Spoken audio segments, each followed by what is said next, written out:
Sonia Gandhi లీడర్షిప్లో Congress party సర్వనాశనం అయిపోయింది. కనీసం రాహుల్ గాంధీకైనా ఆ పార్టీని అప్పచెప్పదు, ప్రియాంక గాంధీకైనా ఆ పార్టీని అప్పచెప్పదు. 80 సంవత్సరాలను సోనియా గాంధీ దాదాపు ఇంకా నిలబడలేకపోయినా నడలేకపోయినా ఆవిడే నడుపుతుంది. కనుక కోమటిరెడ్డి వెంకటరెడ్డి తమ్ముళ్ళు రాజగోపాల్ రెడ్డి వినండి, మీరు నిజంగా నల్గొండ ప్రజలను ప్రేమిస్తే మీరు జనవరి 21, 25, 29 జరగనున్న సర్పంచ్ ఎలక్షన్లో మీ తరపుని నా తరపుని ప్రజాశాంతి పార్టీ సర్పంచ్లు గెలిపించండి. 100 రోజుల్లో అభివృద్ధి చేసి చూపిస్తా, 78 సంవత్సరాల్లో లేనిది. అంతే, మీ ఓట్లు మీకు వేసుకోండి, మీ సర్పంచ్లు మీరు గెలిపించుకోండి. ప్రజాశాంతి పార్టీ మద్దతుతో దేశంలో సోనియా గాంధీకి బుద్ధి వస్తుంది, రాష్ట్రంలో ముఖ్యమంత్రికి బుద్ధి వస్తుంది. మీ సత్తా మీ నల్గొండ ప్రజలకు చూపించండి, మన బీసీ ఎస్సీ ఎస్టీలు గెలిపించండి.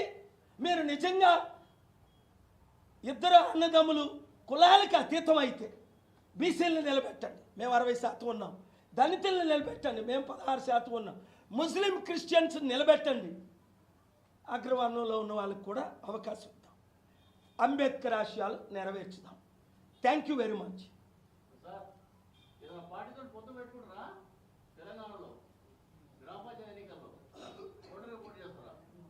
మేమైతే నేను ఎప్పుడూ ఒంటరి పోరాటమేనండి.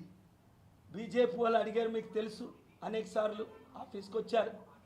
కాంగ్రెస్ వాళ్ళు అడిగారు, ఇప్పటికీ వస్తున్నారు. ఆ రెండు పార్టీలు ఈ రాష్ట్రాన్ని, ఇక్కడ తెలంగాణలో కేసీఆర్ పాలన మనం చూసాం, సర్వనాశనం అయిపోయింది. 8 లక్షల కోట్లు అప్పండి కుటుంబానికి. దేశంలో చేసిన అప్పు కాంగ్రెస్, బీజేపీ, కేసీఆర్, రేవంత్ రెడ్డి 5 కోట్లు అప్పు కుటుంబానికి.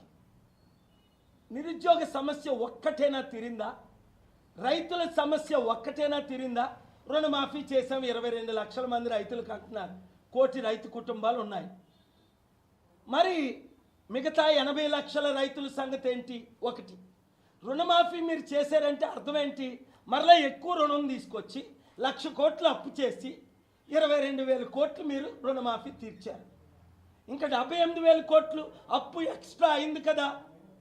ఆ అప్పుకు వడ్డీ కూడా ఇంకొక రేవంత్ రెడ్డి కానీ మరలా సర్పంచ్ ఎలక్షన్లో గెలిస్తే ఈ కళ్ళు నెత్తి మీదకి వచ్చి మరలా మేమే గొప్ప, మా రెడ్లే గొప్ప, బీసీలు 0, బీసీలు మాకు వద్దు అనే కదా కాంగ్రెస్ పార్టీ